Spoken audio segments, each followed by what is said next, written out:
Baik, bismillahirrahmanirrahim. Hari ini kita akan bahas tentang algoritma genetika. Sesuai dengan yang kita agendakan, ini adalah bahasan pertama di kuliah optimasi numerik. Nah, ini adalah outline bahasan kita hari ini. Diawali dengan sejarah singkat tentang evolutionary computation, komputasi yang berbasis evolusi. Kemudian ada the appeal of evolution, keunggulan dari evolusi. Kemudian ada biological terminology, istilah-istilah biologi. Kemudian ada search space atau ruang pencarian. Kemudian ada elements of genetic algorithms, elemen-elemen apa saja yang ada dalam algoritma genetika. Kemudian yang terakhir ada contoh sederhana ya dari algoritma genetika. Oke, kita awali dari what is genetics ya. Apa itu genetika ya? Sebenarnya ini adalah ilmu dalam ilmu biologi ya. Jadi kalau kita lihat salah satu definisinya, genetics is the scientific study of genes and heredity ya.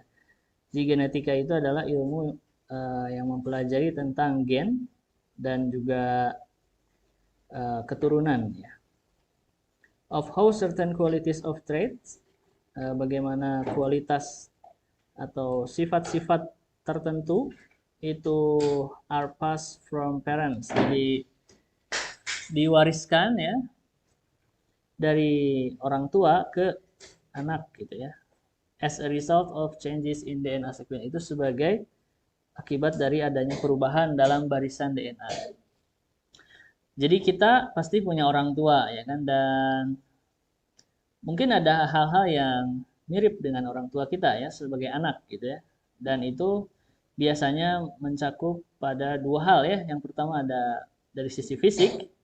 Misalnya, kenapa saya mirip ibu saya? Kenapa saya mirip bapak saya? Itu karena ada faktor genetika di situ ya.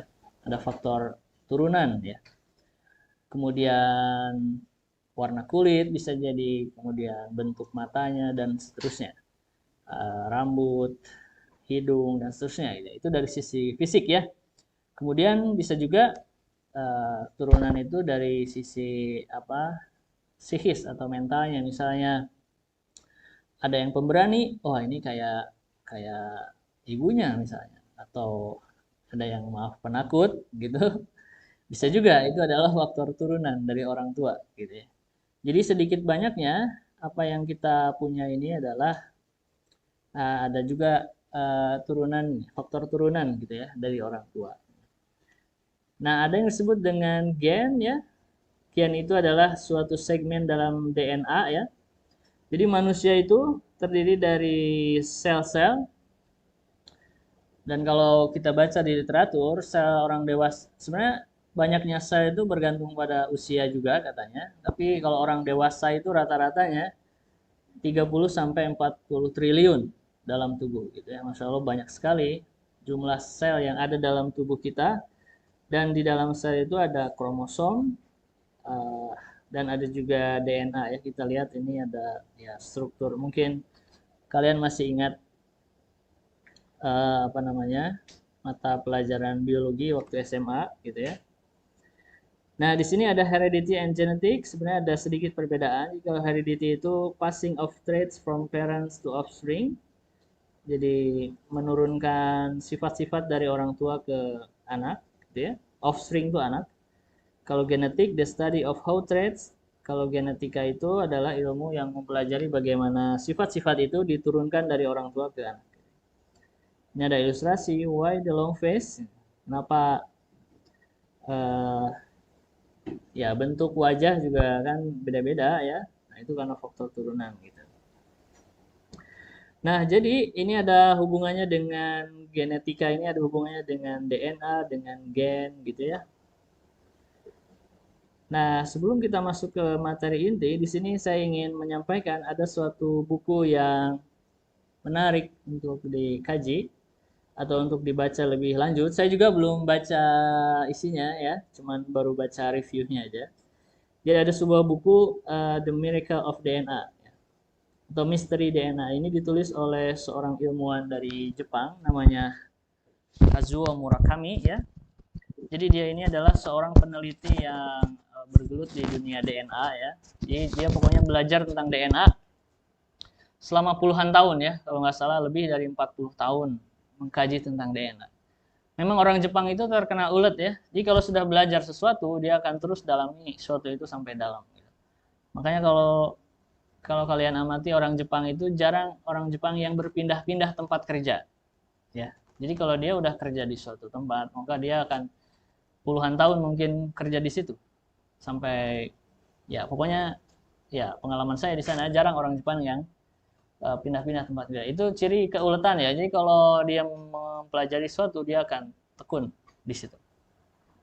Nah, jadi Kazuo Murakami ini dia mempelajari tentang bagaimana tentang DNA dan kita lihat di sini salah satu ini sebenarnya udah ada terjemahannya dalam bahasa Indonesia. Nah, bisa lihat di sini ada salah satu penerbit yang mungkin kalian kenali di sini.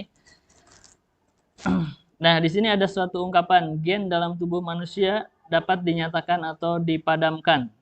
Dapat dinyalakan atau dipadamkan seperti saklar on off pada tombol lampu. Manusia ternyata dapat menyalakan gen yang baik dan memadamkan gen yang buruk sesuai kebutuhannya.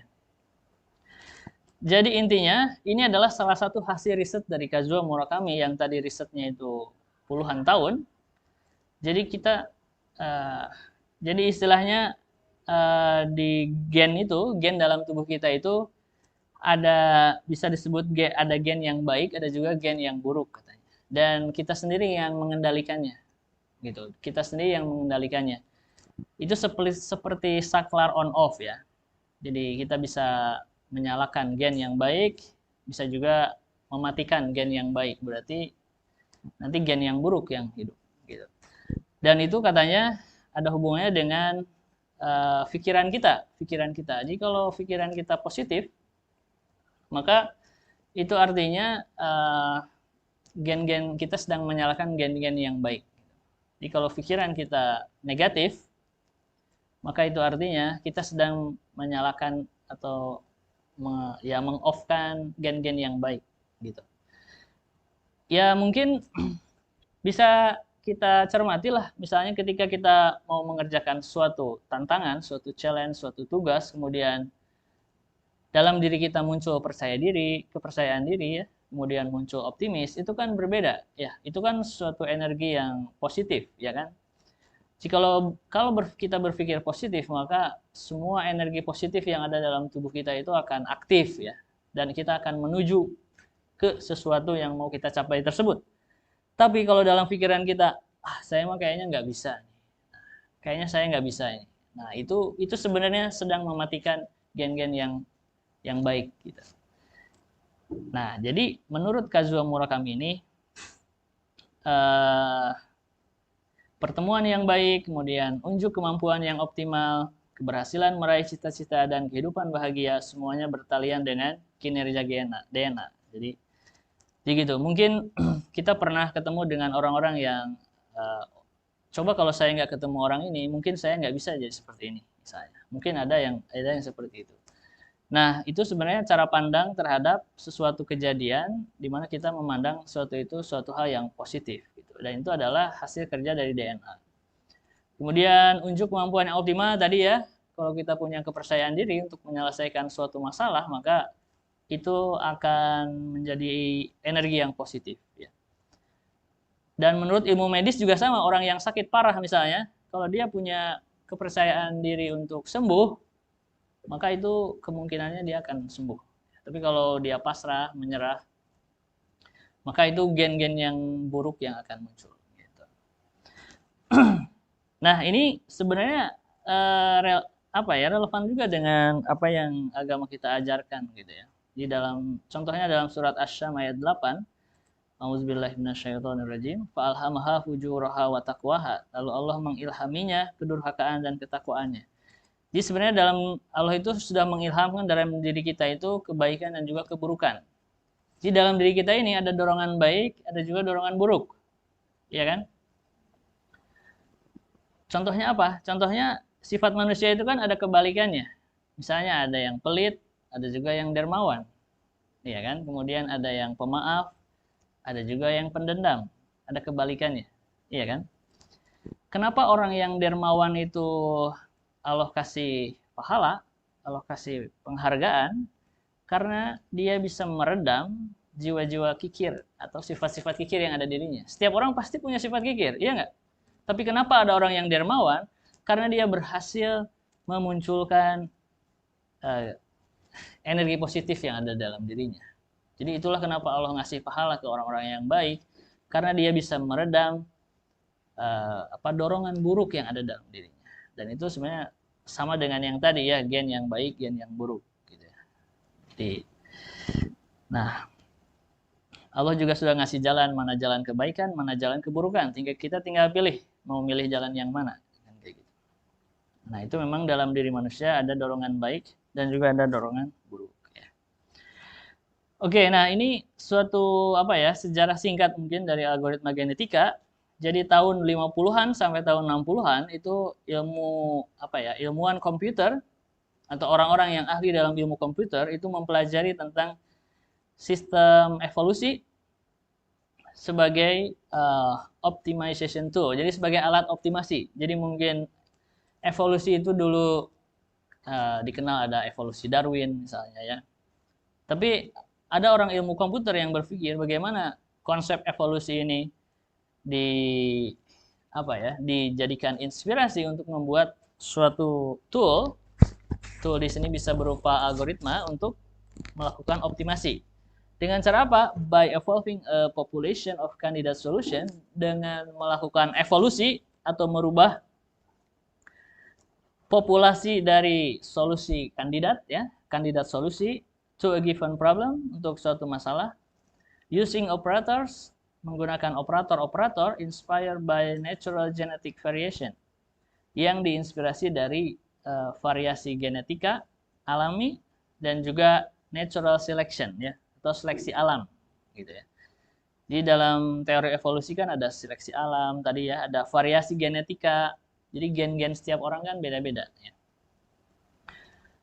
Dan seterusnya. Nah, cuman saat itu mungkin baru ide awal aja, dan kemudian pada tahun 1975 ada seorang ilmuwan dari Amerika ya, Holland, dia menemukan algoritma genetika ya, with the idea. Jadi dengan ide bagaimana kita mengimpor itu maksudnya mengadopsi mekanisme dari adaptasi alam into computer system. Jadi di teori evolusi kan ada natural selection tadi, seleksi alam. Siapa yang paling kuat, dia yang akan menang, yang akan survive, yang akan terus bertahan hidup kan gitu ya. Nah, ini dikenal dengan Darwinian evolution. The theory of that species changes. Jadi ini adalah sebuah teori di mana spesies itu berubah terhadap waktu ya, through the process of natural selection ya. Melalui proses seleksi alam. Jadi ada istilah seleksi alam leading to the development of new and diverse forms of life. Dan itu akan mengarah pada pembentukan kehidupan yang baru dan juga yang lebih beragam gitu ya. Dan di sini kita bisa lihat ini pelajaran waktu apa ya? SD atau SD? SMP. Seleksi alam katanya jerapah gitu ya. Contohnya biasanya jerapah ya. Jadi yang tinggi itu yang akan bertahan hidup karena sumber makanannya banyak yang di atas, sedangkan yang kurang tinggi lehernya dia akan punah gitu, lama-lama. Gitu. Nah ini seleksi alam, siapa yang paling kuat, yang paling fit dia yang akan bertahan. Nah jadi seperti itu. Jadi ide dari Holland itu bagaimana mengadopsi prinsip dalam teori evolusi itu ke dalam sistem komputer ya. Nanti kita akan coba ulas lebih dalam lagi. Nah, tapi sekarang kita coba cek atau kita coba lihat dulu sebenarnya kenapa algoritma yang seperti algoritma genetika ini dibutuhkan, gitu ya. Nah, kalau kita lihat masalahnya, many computational problems require, nah, jadi banyak masalah komputasi itu dia membutuhkan searching through a huge number of possibilities. Jadi jadi dia melakukan pencarian dari banyak sekali kemungkinan ya, dari solusi. Jadi kebayang solusinya banyak sekali, kemudian kita harus mencari mana yang paling baik, gitu ya. Contohnya apa? Contohnya misalnya kalian kehilangan koin uang 1.000 di suatu lapangan bola misalnya, gitu ya. Nah itu kan ada banyak sekali kemungkinan, bisa di sini, bisa di sini, dan jadi masalah di dunia real itu semakin kompleks, maka ruang pencariannya atau kemungkinan solusinya itu bisa banyak, dan itulah kenapa yang solusi analitik itu sudah mulai di nomor dua kan atau dikesampingkan karena semakin kompleksnya masalah yang dihadapi. Kemudian an effective use of parallelism. Ya, jadi banyak masalah komputasi juga yang membutuhkan paralelisasi ya. Jadi bagaimana mengerjakan masalahnya itu secara paralel dan itu secara efektif ya. Paralel itu maksudnya dalam waktu yang bersamaan. In which many different possibilities are explored simultaneously in an effective way. Contohnya apa? Contohnya tadi misalnya kalian kehilangan koin di lapangan bola. Kalau kalau yang mencari koin itu seorang dengan 10 orang, tentu akan ada perbedaan. Ya kan? Kalau 10 orang kita bisa bagi-bagi wilayahnya. Oh, kamu nyari daerah sini, kamu nyari daerah sini. Itu kan konsep paralel. Ya, itu konsep paralel. Jadi dalam waktu yang bersamaan kita bisa mengeksplor atau menyelesaikan masalah secara bersamaan ya dengan cara yang efektif. Di komputasi juga ada konsep parallel computing namanya, di komputasi paralel ya, bagaimana menyelesaikan masalah secara paralel ya. Jadi membagi tugas, misalnya ada 10 komputer, nanti komputer ini mengerjakan tugas atau yang mana dan seterusnya. Kemudian selain dibutuhkan cara yang efektif untuk mengeksplor kemungkinan solusi yang banyak tadi dengan cara yang efisien, itu juga dibutuhkan an intelligent strategy ya. Jadi strategi yang cerdas untuk memilih the next set of sequence to evaluate. Strategi cerdas untuk memilih kemungkinan solusi mana yang harus dihitung pada tahap berikutnya, gitu ya. Mungkin intelligent strategi itu mungkin saya bisa maksudkan saya bisa analogikan. Mungkin kalian pernah belajar tentang binary search, pernah belajar pencarian biner ya.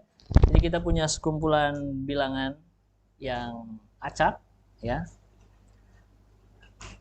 Terus, tapi kalau binary search itu harus diurutkan dulu ya datanya. Jadi datanya sudah terurut, kemudian kita mau nyari suatu data. Nah, data yang mau kita cari ini dibandingkan dengan data yang paling tengah dulu, ya kan?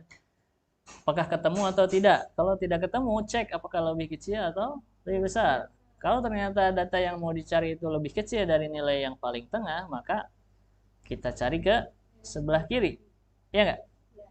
Nah, itu kan namanya an intelligent strategy, itu contohnya. Jadi strategi yang cerdas untuk mencari mana yang harus kita cari berikutnya. Jadi kita nggak usah ke daerah sini, nggak usah ke daerah kanan, tapi ke daerah sebelah kiri. Nah, itu intelligent strategy. Kalau sequential search, mungkin kalian bisa bandingkan dengan sequential search. Sequential search itu jadi mencari satu-satu ya, dari awal, 2, 3, dan seterusnya. Itu kan nggak ada unsur cerdasnya, ya nggak? Karena dia ngeceknya ya berurutan aja, gitu. Nggak ada unsur cerdasnya dibandingkan dengan binary search. Nah, solution method atau metode pencarian solusinya butuh yang seperti itu, butuh yang ada kecerdasan seperti itu. Kemudian to be adaptive in a changing environment, dia bisa adaptasi atau adaptif terhadap perubahan yang ada di lingkungan. Jadi masalah di dunia itu banyak sekali variasinya dan gimana suatu algoritma itu dia bisa menyelesaikan masalah ya, adaptif. Jadi kalau masalahnya gini dia bisa, masalahnya begini dia bisa, dan seterusnya. Kemudian complex solution. Ya semakin ke sini masalahnya semakin kompleks. Nah, ini kira-kira kenapa dulu orang atau para ilmuwan khususnya di ilmu komputer dia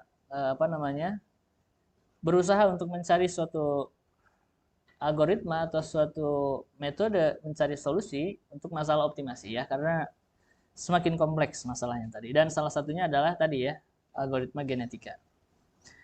Nah, the appeal of evolution ini, keunggulan dari evolusi itu apa? Nah, dalam biologi evolusi itu adalah sebuah metode untuk mencari tadi ya, mencari among an enormous set of possible solution. Jadi kemungkinan solusinya itu banyak dan kita akan mencari. Kayak tadi ya, natural selection juga sama ya. Jerapah itu banyak, tapi kita akan mencari mana yang paling fit, ya kan? Ya, si jerapah-jerapah tadi, bayangkan aja itu sebagai kemungkinan solusinya. Ya, kemudian melalui seleksi alam, itu hanya beberapa yang bertahan hidup. Dan itulah yang mau kita cari, ya, solusi yang kita inginkan. Di mana dalam evolusi itu,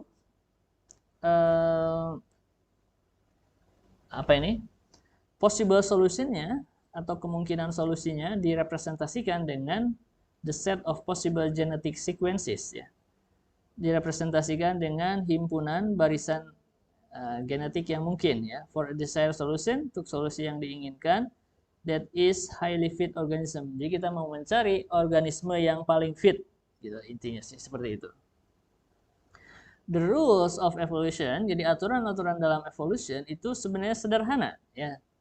Spesies itu dia berevolusi by means of random variation, dengan cara random ya. Via mutation, ada yang disebut dengan mutasi, kemudian ada disebut recombination. Recombination itu sama kayak crossover, sama kayak persilangan. And other operators, dan juga operator yang lain ya.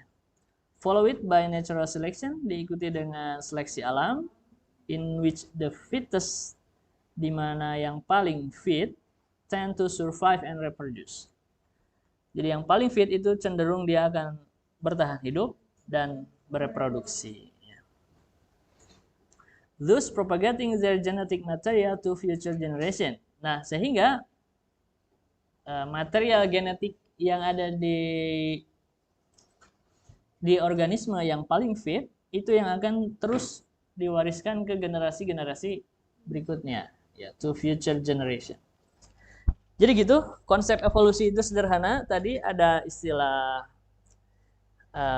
dan ini dengan cara random ya, nggak ada, maksudnya random itu nggak ada aturan siapa yang akan bermutasi, siapa yang akan melakukan persilangan, atau persilangannya seperti apa, itu nggak ada aturannya. Jadi dia tuh sifatnya random. Itulah kenapa algoritma genetika ini disebut dengan random search ya, pencarian yang random.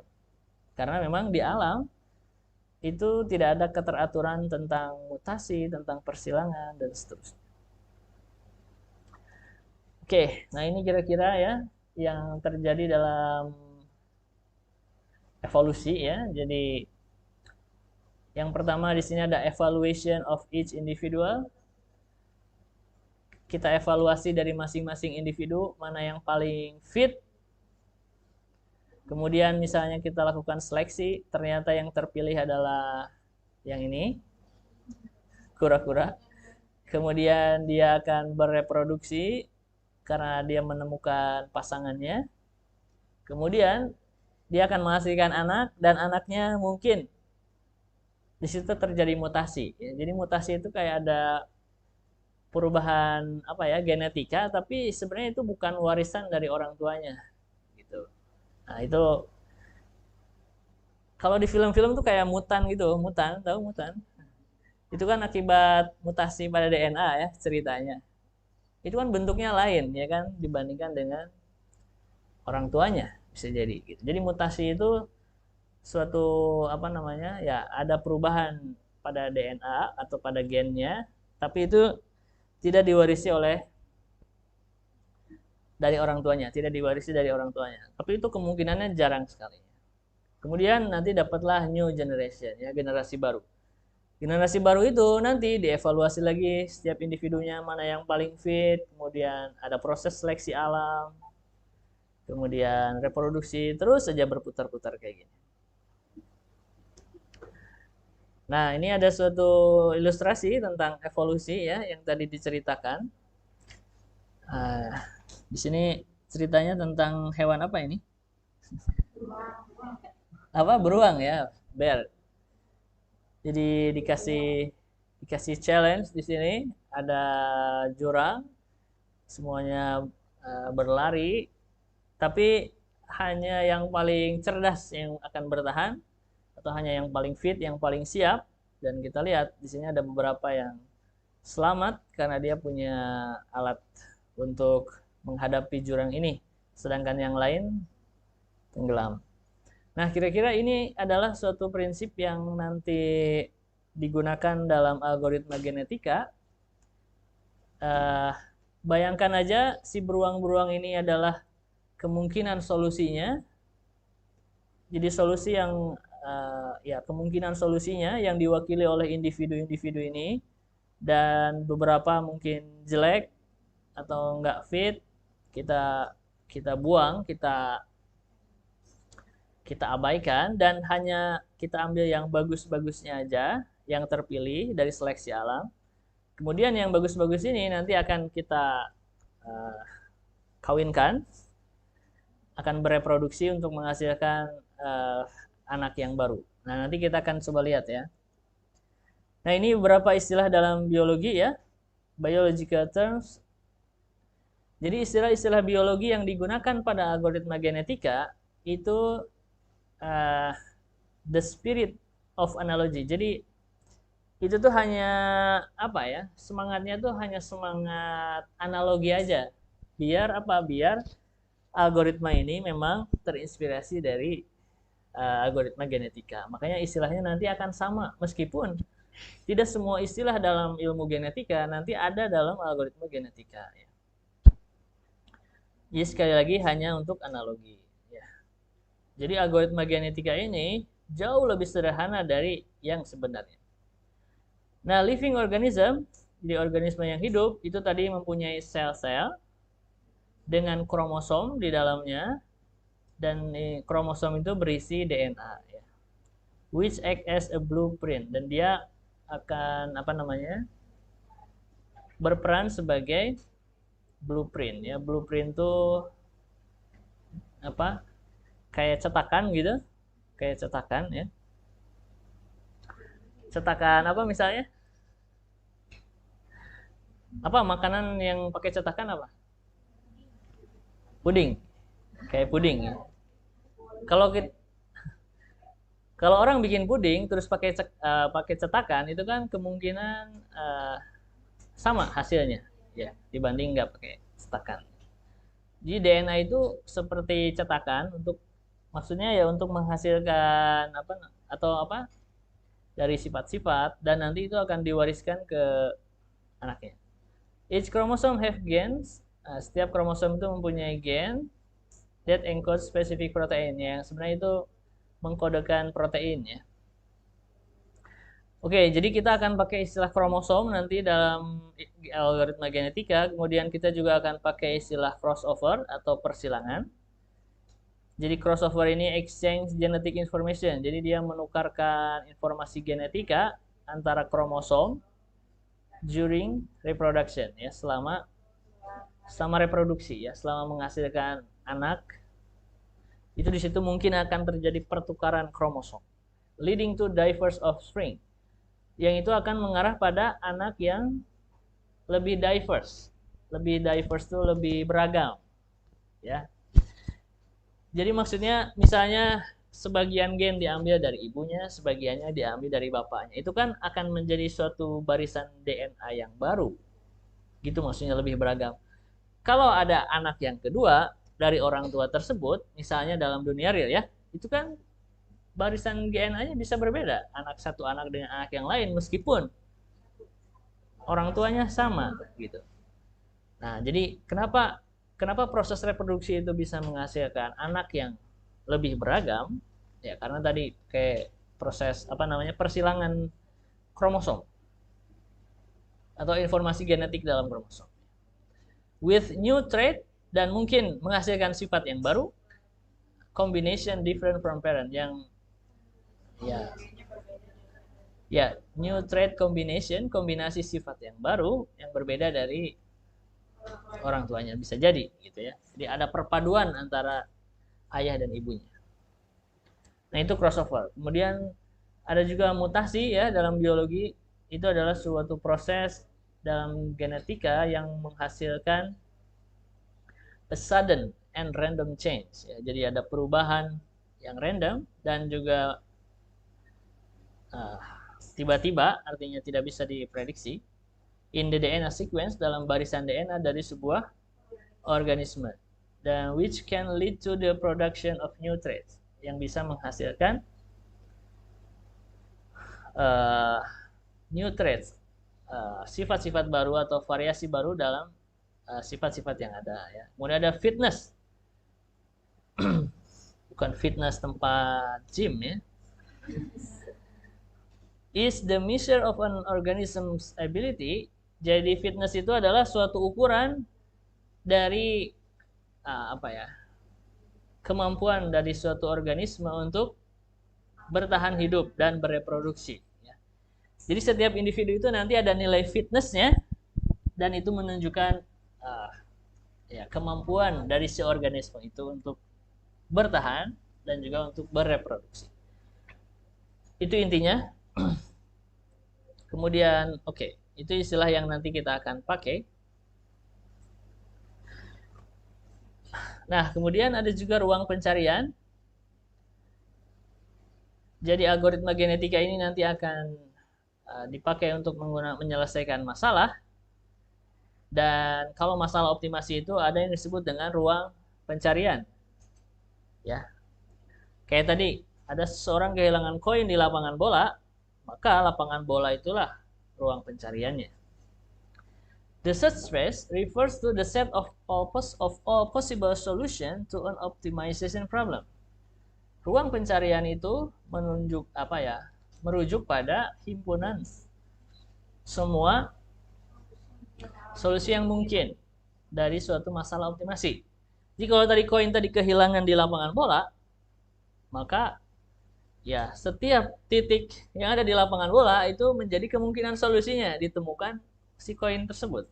Kan kita nggak tahu ada di mana si koin itu. The size and complexity of the search space can have a significant impact on the difficulty of optimization problem. Ukuran dan kompleksitas dari ruang pencarian itu dapat mempunyai impact yang signifikan terhadap tingkat kesulitan dari masalah optimisasi. Semakin kecil lapangannya, maka semakin mudah mencarinya, semakin cepat, ya kan? Semakin besar, karena lapangannya lapangan bola misalnya, maka semakin lama juga, atau semakin sulit. Itu kenapa ukuran bisa mempengaruhi tingkat kesulitan. Kemudian complexity. Apa maksud dari complexity? Ya, kompleksitas ruang pencarian tuh kayak misalnya ada pesawat jatuh di suatu pegunungan ya. Gimana cara mencarinya? Kan lebih sulit, ya kan? Melakukan pencarian untuk korban yang dari pesawat yang jatuh di pegunungan yang kita nggak tahu misalnya titiknya di mana, itu kan lebih rumit. Karena apa? Medan, kemudian ada tanjakan, turunan gitu kan, dan seterusnya. Itu kompleksitas. Nah, dalam masalah optimasi juga sama. Mungkin kalau kita punya suatu fungsi yang gini, ya, di mana di situ hanya ada satu puncak, mungkin itu sederhana. Kita bisa mencari di mana titik maksimumnya.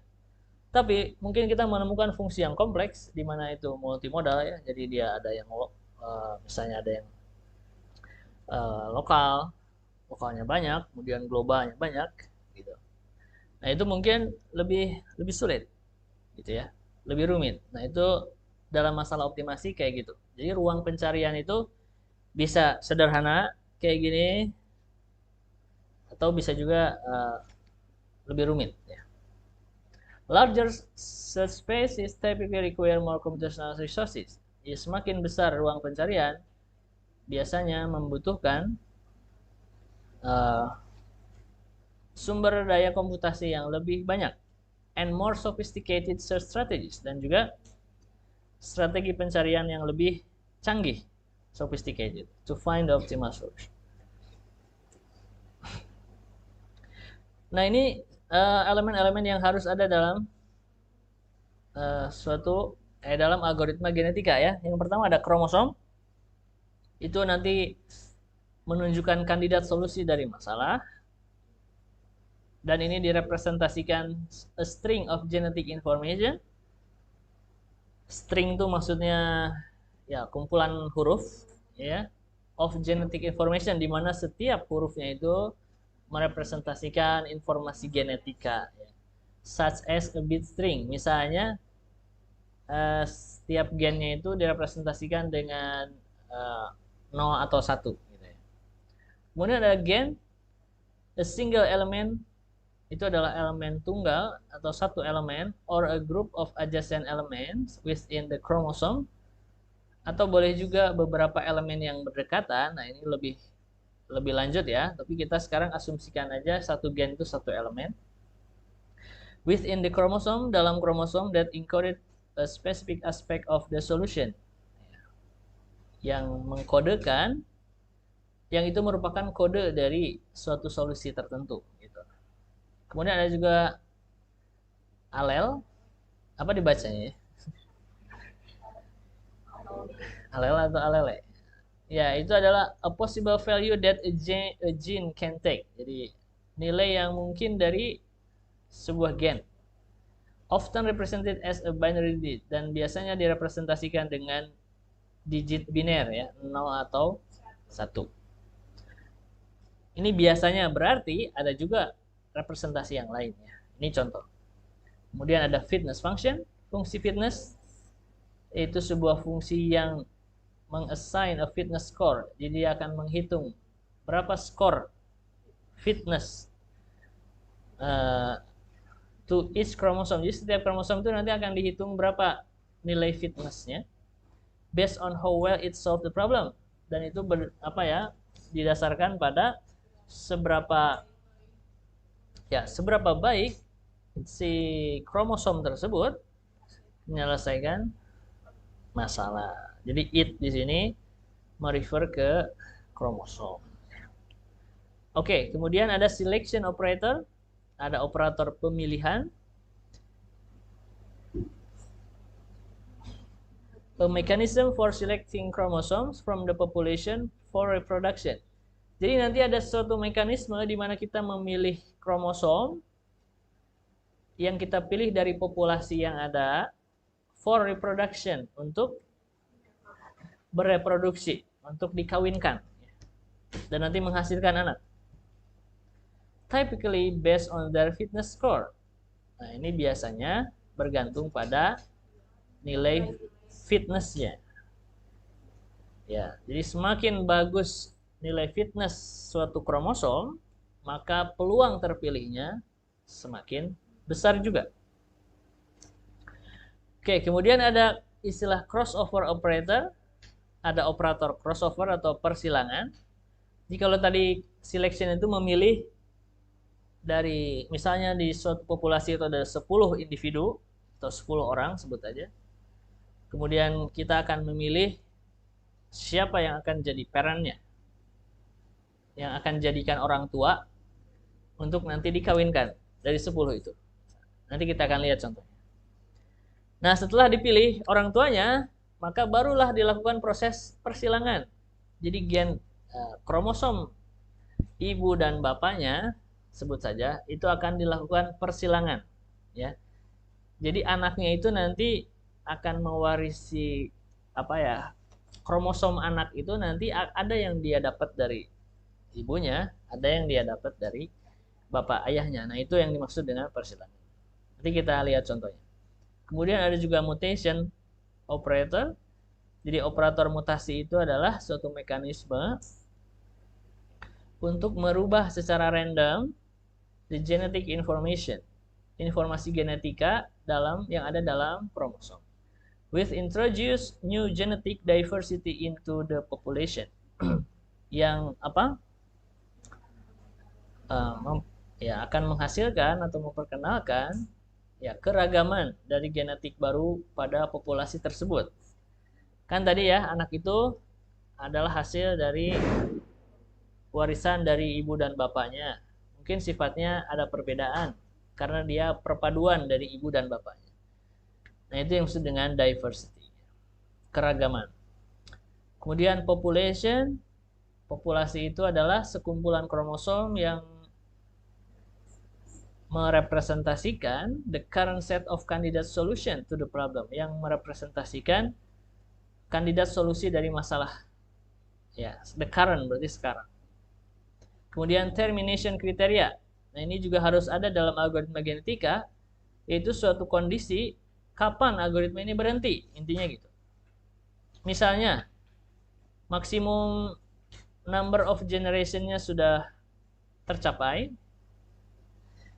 Jadi kan kita punya populasi, kemudian populasinya itu akan berevolusi dari generasi ke generasi. Ada generasi pertama, generasi kedua, generasi ketiga, gitu.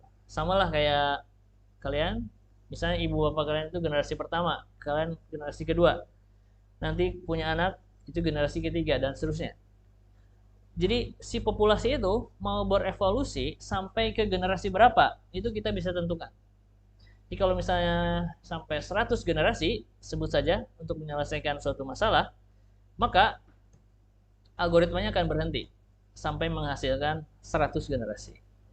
Dan diharapkan di generasi ke-100 itu kita mendapatkan solusi optimalnya. Atau bisa juga penghentiannya itu berdasarkan ini, a certain level of fitness being achieved. Jadi misalnya level kefitnessannya itu sudah tercapai. Kalau nilai optimalnya ketemu, berarti itu bisa dijadikan acuan. Jadi kalau solusi numeriknya itu sudah mendekati solusi optimalnya, kita bisa berhenti dengan toleransi sekian misalnya. Atau kalau solusi optimalnya tidak diketahui, kemudian gimana cara kita mengukur kualitas solusi numeriknya, maka ya biasanya kalau dalam metode numerik itu jadi misalnya gini, di generasi ke-90 kita dapat suatu solusi ya. Solusi terbaik saat itu. Nanti di generasi ke-100 ternyata solusi terbaiknya tidak berubah-ubah meskipun sudah lakukan 10 generasi berikutnya. Oh, berarti ya udah kita hentikan aja misalnya komputasinya, karena kalaupun diteruskan bisa jadi kita nggak akan ketemu solusi yang lebih baik dari itu. Jadi lebih ke opsional dari kita sebagai programmer sebenarnya. Tidak ada aturan tertentu bagaimana cara menghentikan algoritma genetika ini. Oke.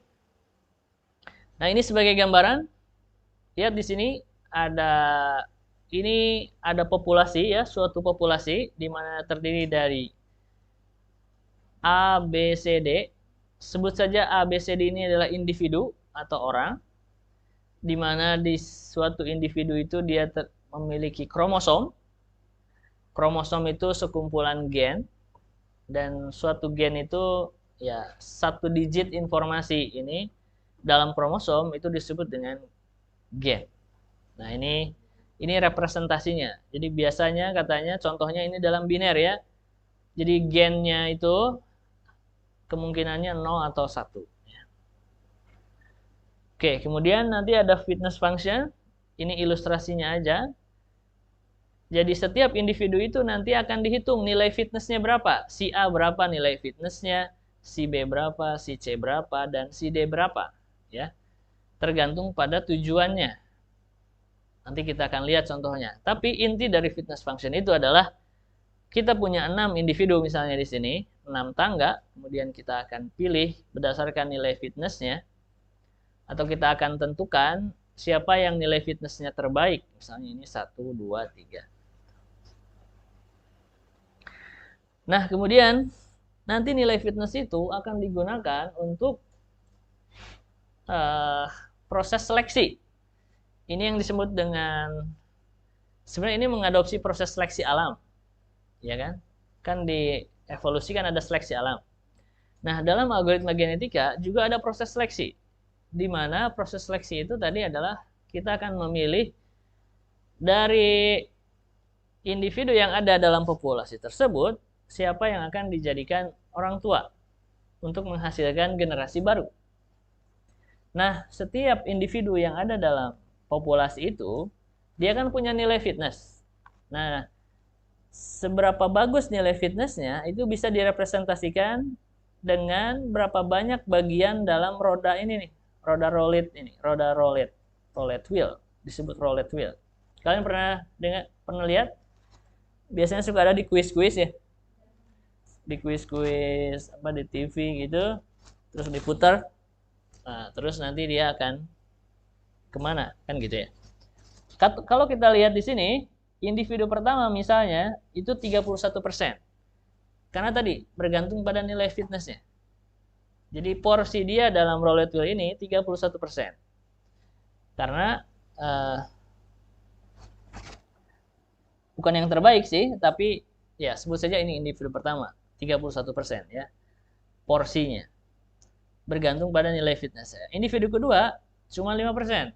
Karena nilai fitnessnya rendah. Individu ketiga 38%, individu keempat 12%, individu kelima 14%. Yang kalau kita totalkan 100%, ya. Dan kemudian gimana cara kita memilih orang tuanya? Kalau dalam roda roulette ini kan diputar ya. Diputar set. Nah, meskipun yang individu kedua ini porsinya paling kecil, tapi ada kemungkinan dia terpilih nggak? Tetap ada ya, gitu.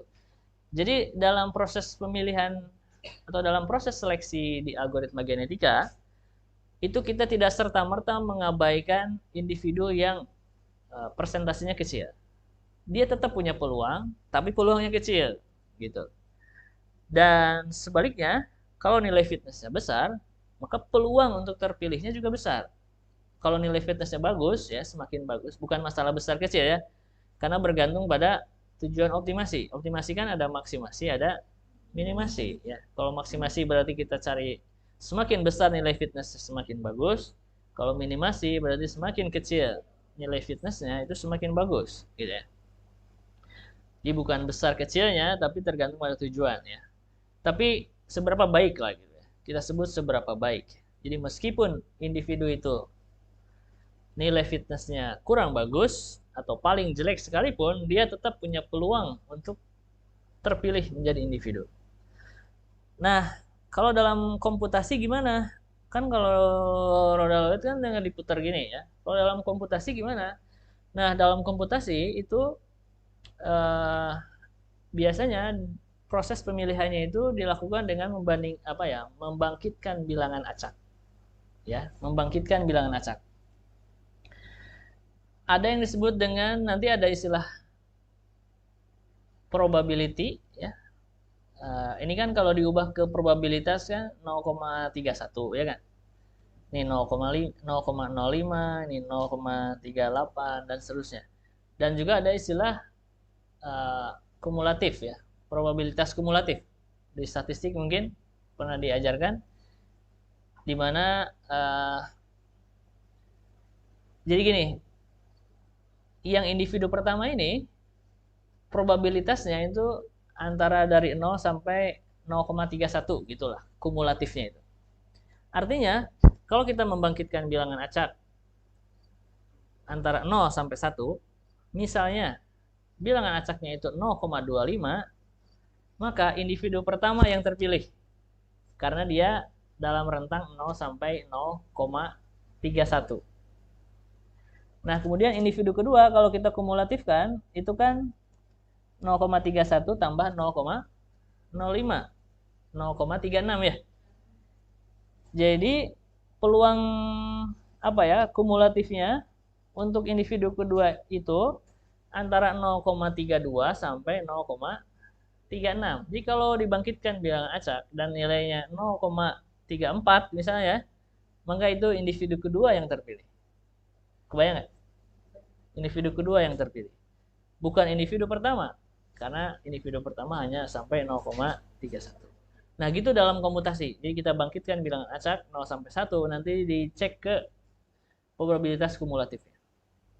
Oke, nanti kita akan lihat ada contohnya. Kemudian ini adalah proses persilangan. Sebenarnya operator persilangan itu banyak. Ini hanya contoh aja 2 ya. Jadi ada yang disebut dengan 1 point crossover, ada juga 2 point crossover. Coba lihat, di sini ada contohnya, ada orang tua ya. Ada yang hijau muda, ada yang hijau tua. Sebut saja ini ibu dan bapaknya. Kemudian ada yang disebut dengan titik persilangan. Jadi untuk yang 1 point ini kita hanya punya 1 titik. Kemudian hasil dari jadi ini dikawinkan ibu dan bapak ini, kemudian dia akan menghasilkan 2 anak. Dan kromosom yang ada pada anaknya itu akan terjadi persilangan antara kromosom ibu dan bapaknya. Bisa lihat perbedaannya?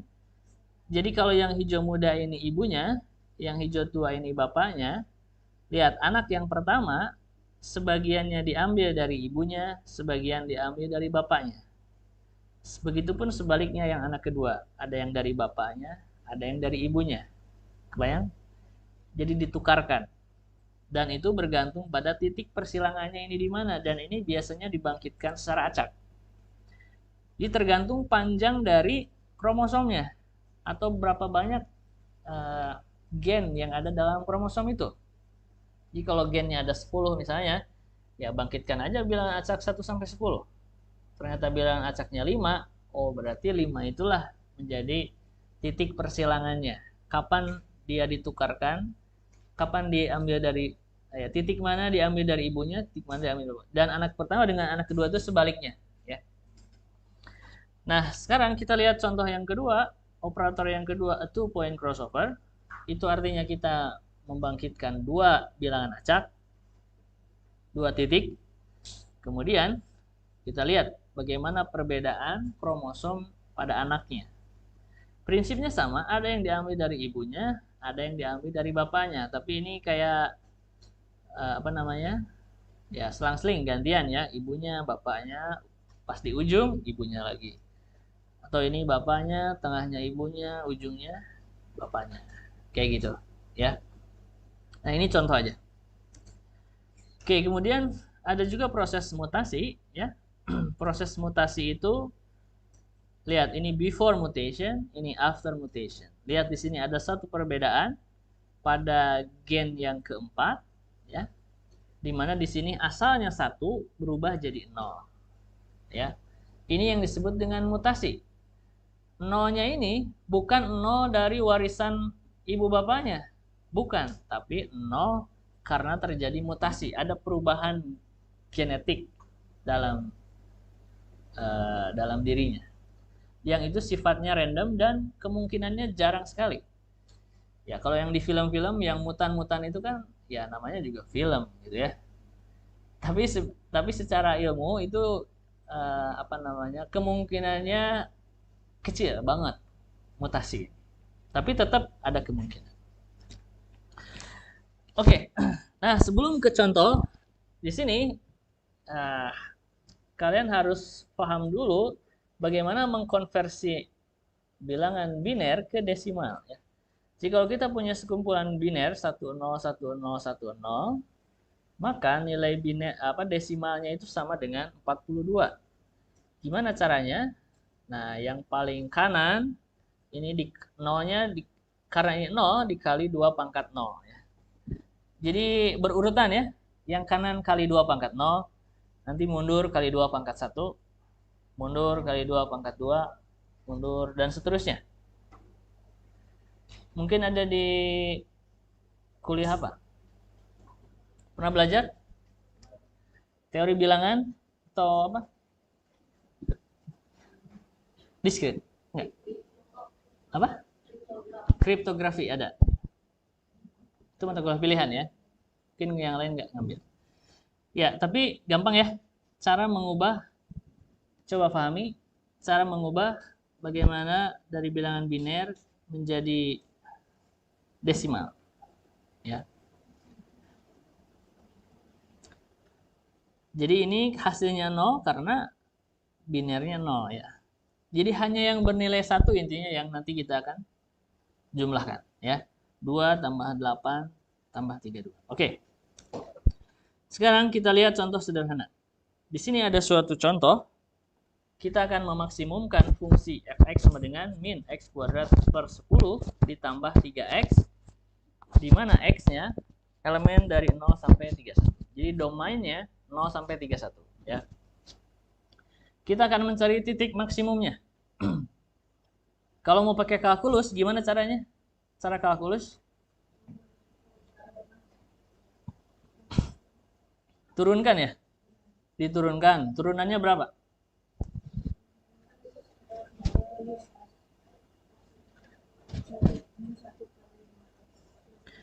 Min 1 per 5x plus 3 sama dengan 0.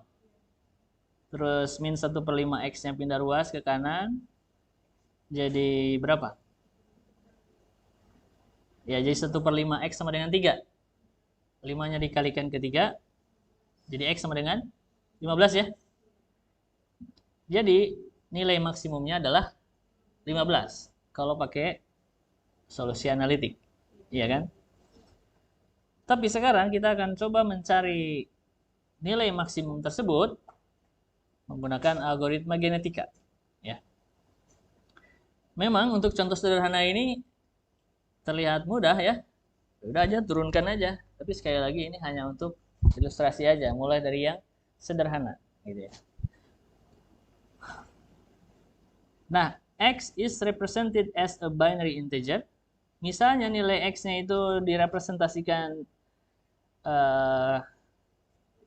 sebagai integer biner ya, yang panjangnya 5 dari 0 sampai 31.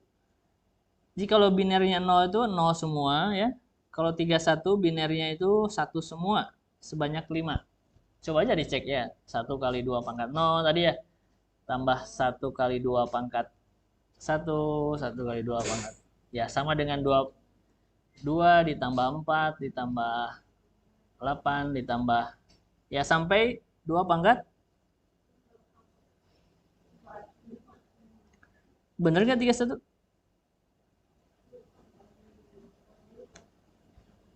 Dua tambah 4 tambah 8 tambah 16 32 ya?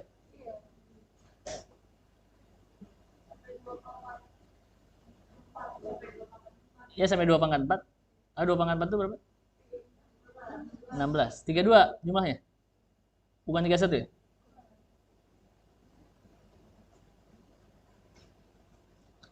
Berarti harus di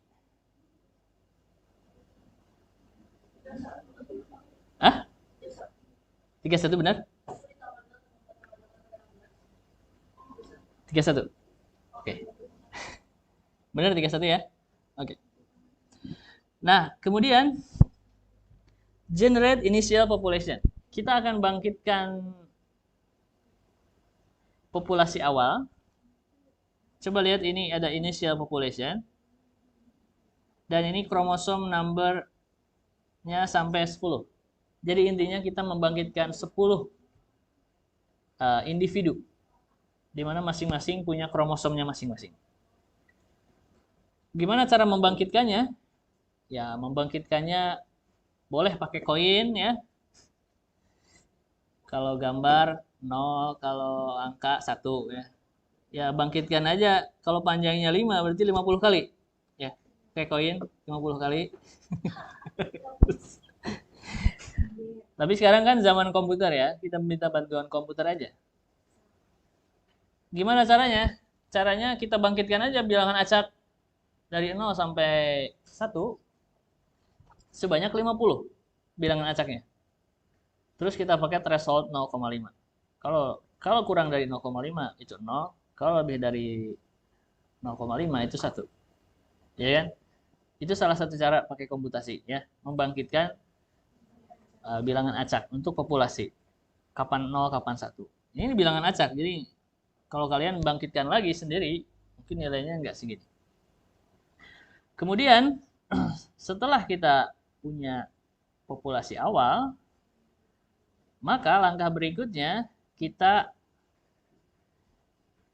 cek dulu setiap kromosom ini merepresentasikan nilai X berapa. Ya, kita ubah dari biner ini ke desimal dengan cara tadi. Jadi kalau yang ini 01011 11 dan seterusnya. Dari yang 10 populasi ini berapa nilai X-nya? Ini ada yang 11, ada yang 26, 2, 14 dan seterusnya ya. Oke. Kemudian kita hitung nilai fitness-nya. Nilai fitness-nya, gimana cara menghitung nilai fitness-nya? Nilai fitness itu cara menghitungnya ada hubungannya dengan fungsi objektifnya, fungsi tujuannya. Fungsi tujuannya adalah ini. Kita tinggal masukkan aja. Kalau X-nya 11, berapa nilai Fx-nya? Dan nilainya 20,9. Oke? Jadi ini 20,9, 10,4, dan seterusnya. Ya. Kemudian kalau nilai fitness ini kita hitung, totalnya 147,6, kita jumlahkan. Kemudian rata-ratanya 14,76. Kemudian maksimumnya 22,4. Lihat, di sini nilai maksimumnya 22,4. Ya kan? Kenapa kita cari nilai maksimumnya? Kenapa di sini perlu ada informasi max? Ya, karena ini kan tujuannya maksimasi. Kita mau nyari. Dan sejauh ini, dari populasi awal, kita sudah mendapatkan nilai maksimumnya 22,4. Gitu. Apakah ini yang optimal? Belum tahu. Ya kan? Tadi harus kita hitung. Tadi kan kalau X-nya 15 ya. Maksimum titik maksimumnya. Tapi nilai Fx-nya belum kita hitung kan? Harus dimasukin ke sini kan? Iya nggak? 15 kuadrat min 15 kuadrat per 10 ditambah 3 kali 15. Itulah nilai maksimumnya. Iya kan? Nanti kalian bisa cek berapa nilai maksimumnya kalau X-nya 15. Tapi menurut algoritma genetika ini, sementara kita punyanya 22,4 sebagai nilai maksimum. Dan nilai X-nya 14 ya, yang 22,4.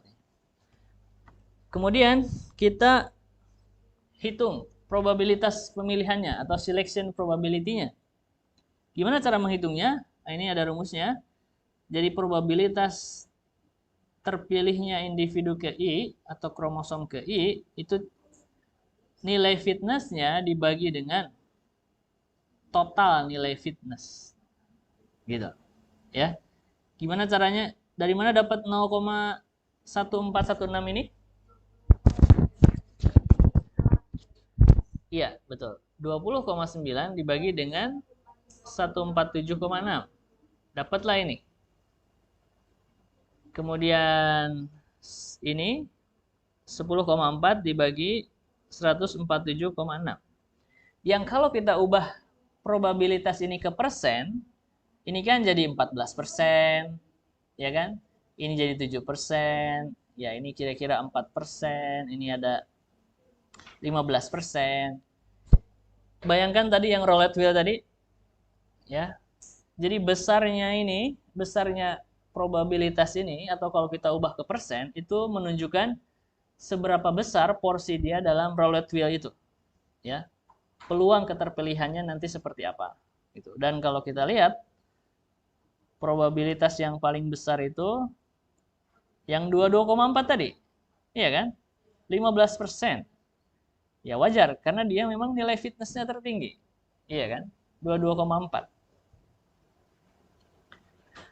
Nah, setelah ini, kita akan melakukan proses seleksi. Kita akan memilih orang tua. Karena satu perkawinan itu, asumsi dalam algoritma genetika akan menghasilkan satu perkawinan itu akan menghasilkan 2 anak, ya. Satu perkawinan itu berarti satu pasang ibu bapak, dia akan menghasilkan 2 anak. karena tadi di awal sudah kita tentukan populasinya ada 10 individu, maka untuk menghasilkan 10 individu baru di generasi kedua, kita butuh perkawinan sebanyak 5 kali perkawinan. Ya kan? Nah, coba lihat di sini. Di perkawinan pertama, terpilihlah kromosom kelima dan kedua. Di perkawinan kedua, terpilih 4 dan 8. Di perkawinan ketiga, 9 dan 2, dan seterusnya. Ya kan? Ini adalah individu yang terpilih untuk proses perkawinan. Gimana 5 ini bisa terpilih? Pakai roulette wheel tadi. Kita nggak tahu. Ini kan hanya contoh. Pakai roulette wheel, set. Oh, terpilihlah individu kelima. Oke, berarti individu kelima terpilih sebagai orang tua. Putar lagi, terpilihlah individu kedua. Putar lagi, berapa kali muter berarti? Nah, 10 kali, ya kan? Jadi untuk menghasilkan 10 orang tua, ya diputarlah 10 kali. Tapi kalau pakai komputasi, tadi masih ingat, bangkitkan bilangan acak, kemudian cek di kumulatifnya, probabilitas kumulatif, ya kan? Individu keberapa yang terpilih. Nah, individu kelima itu kromosomnya ini 01100. Nanti bisa dicek di slide sebelumnya. Individu kedua ini yang terpilih. Kita bagi ke dalam dua-dua ini karena untuk menunjukkan itu nanti akan terjadi perkawinan. Dan kalau kita cermati, individu yang ada di sini yang akan melakukan reproduksi itu ada yang tidak terpilih, ya nggak? Individu ke berapa? Ke 1, ya nggak? 1, 3, 6. Oke. Dan ada individu yang terpilih lebih dari sekali. Ada ya? Nah, itu nggak masalah. Di dalam algoritma nggak masalah. Ketika dia terpilih, meskipun peluangnya kecil, itu suatu penghargaan. Oh, dia yang terpilih secara random, padahal random kan? Iya kan? Padahal random. Nggak berdasarkan kualitas dari nilai fitnessnya, ya kan? Nah, kemudian lihat di sini ada suatu garis vertikal ya. Di sini nih ada garis vertikal, ada. Ini juga ada.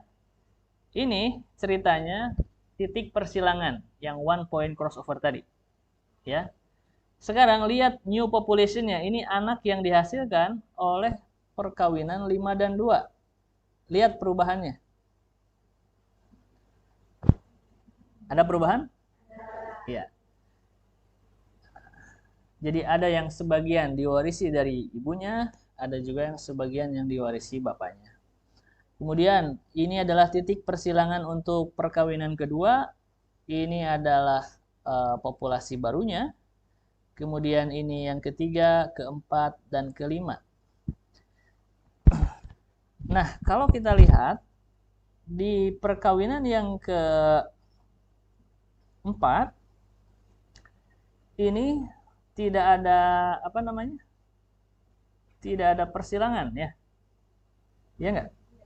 Tidak ada persilangan. Nah, kalau dalam teorinya yang namanya persilangan itu kemungkinan besar terjadi, tapi tidak selalu terjadi.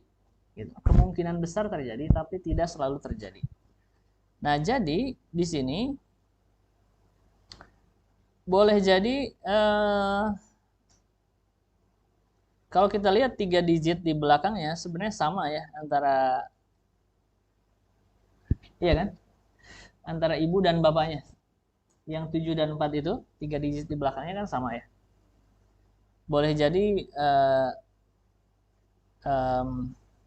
kalau saya lihat di referensinya itu dia nggak ceritakan kenapa seperti itu.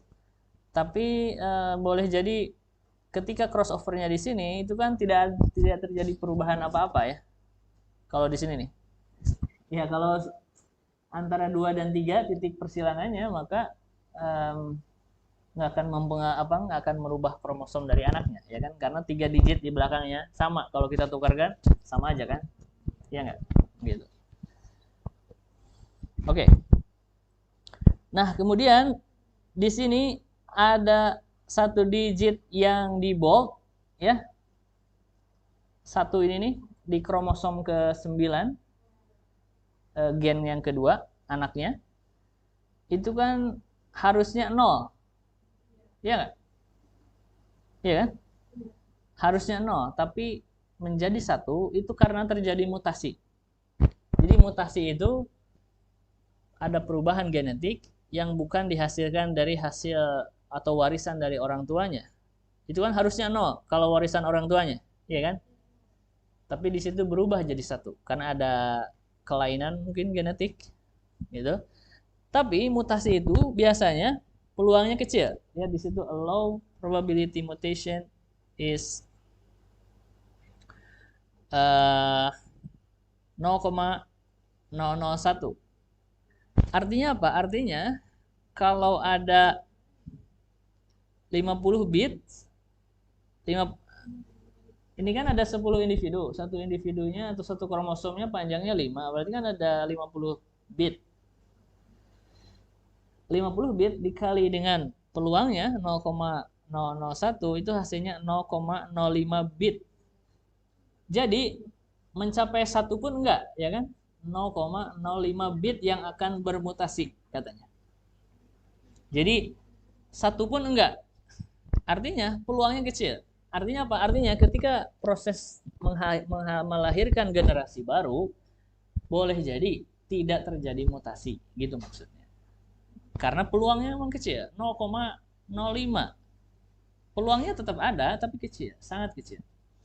Tapi kenapa di sini pas generasi kedua ada mutasi? Katanya ini hanya untuk keperluan ilustrasi, contoh gitu. Karena kalau harus diteruskan sampai terjadi mutasi itu lama ya.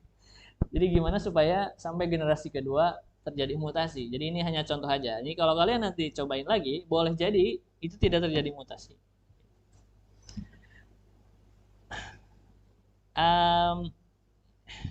Ya, gimana terjadi mutasi enggaknya sih?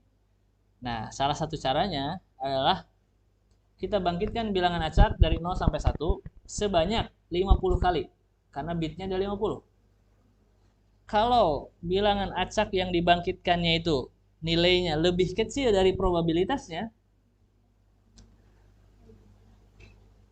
lebih kecil dari 0,001, berarti dia terjadi mutasi di bit yang sekian. Jadi kita punya 50 bilangan acak nih antara 0 sampai 1. Nah, lihat bilangan acak yang dibangkitkan. Kalau nilainya lebih kecil dari 0,001, berarti pada bit tersebut terjadi mutasi. Oke, setelah kita dapatkan populasi baru, maka sama dengan yang tadi, kita hitung nilai X-nya. Misalnya ini 10, 28, dan seterusnya. Kemudian kita hitung nilai fitness-nya. Tinggal dimasukin ke fungsinya. Kemudian kita coba jumlahkan 174,8, rata-ratanya 17,48, dan maksimumnya 22,5. Coba bandingkan dengan yang ini, dengan yang sebelumnya. Maksimum fitness dan rata-rata fitnessnya itu ada perubahan, ya kan? Coba lihat di sini, maksimum fitnessnya kan sebelumnya 22,4, sekarang jadi 22,5, lumayan lah. Ya kan, ada peningkatan dari 22,4 ke 22,5 karena kita baru satu iterasi. Ya, kalau kita teruskan boleh jadi kita tadi menemukan berapa yang maksimumnya tadi, nilai optimumnya fx-nya 22,5. Kalau 15x-nya 22,5. Oh, berarti ini udah mencapai ya 22,5 ya. Oh iya, karena udah mencapai 15 ya. Itu tuh hasil perkawinan yang kedua itu ada anak yang pertamanya 15 skornya, dan itu kan sesuai dengan nilai analitiknya tadi, iya kan? Oke, seperti itu contoh dan juga ilustrasi dari